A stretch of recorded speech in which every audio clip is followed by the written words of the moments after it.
God loves us extravagantly. His mercy and grace show us this extravagant love. Let's read Ephesians 2, verses 4 and 5. But because of his great love for us, God, who is rich in mercy, made us alive with Christ, even when we were dead in transgressions. It is by grace you have been saved. God's extravagant mercy spared us from death. We deserved this death because of sin, but God loves us so much that he provided extravagant grace, which gave us life. Can we add anything to it? Let's read Romans 11:6. And if by grace, then it cannot be based on works. If it were, grace would no longer be grace. Paul makes it crystal clear that we are saved by grace. It is essential that we understand we are not saved by our good works. So, do we even need to do good works? Yes, we need to do good works, but our good works flow from our gratitude to God for his saving grace, not as a way to earn anything from him. Because God has shown us grace, we should show grace to others. We have a rich heritage of people who have shown grace to others. We can learn a lot from them. In the early days of the Salvation Army, women were appointed in pairs to live in the vilest slums of New York.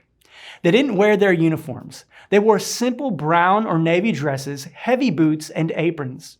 They carried buckets and scrub brushes in their hands and their Bible in their apron pocket. These women became known as the Slum Sisters. They spent their days going door to door and doing whatever needed done. They were ready to scrub, drive out rats, take care of a sick woman, deal with a drunken father, and even arrange a funeral for a baby. Often, they would watch children while their mothers went to work.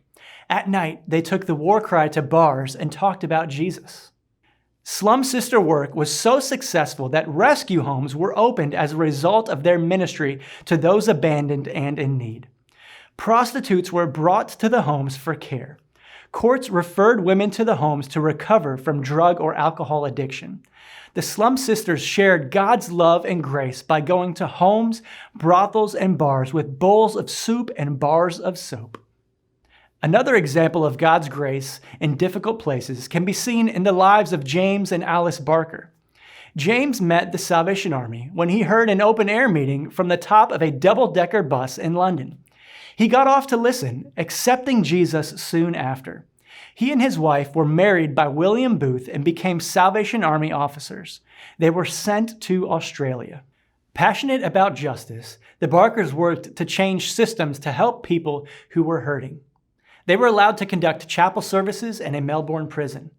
When men had served their time, James met them at the prison gate. He found them a place to live and helped them find jobs and get back on their feet.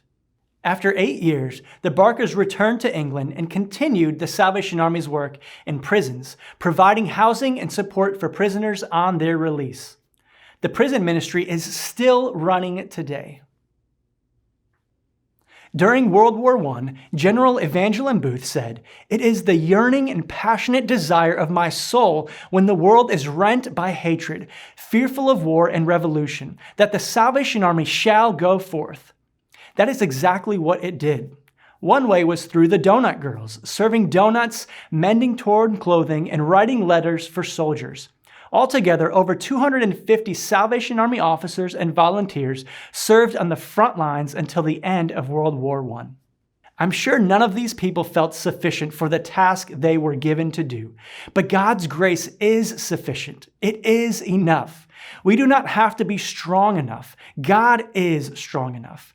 When we show grace to others through our good works as a response to the grace God has shown us, He gets the glory.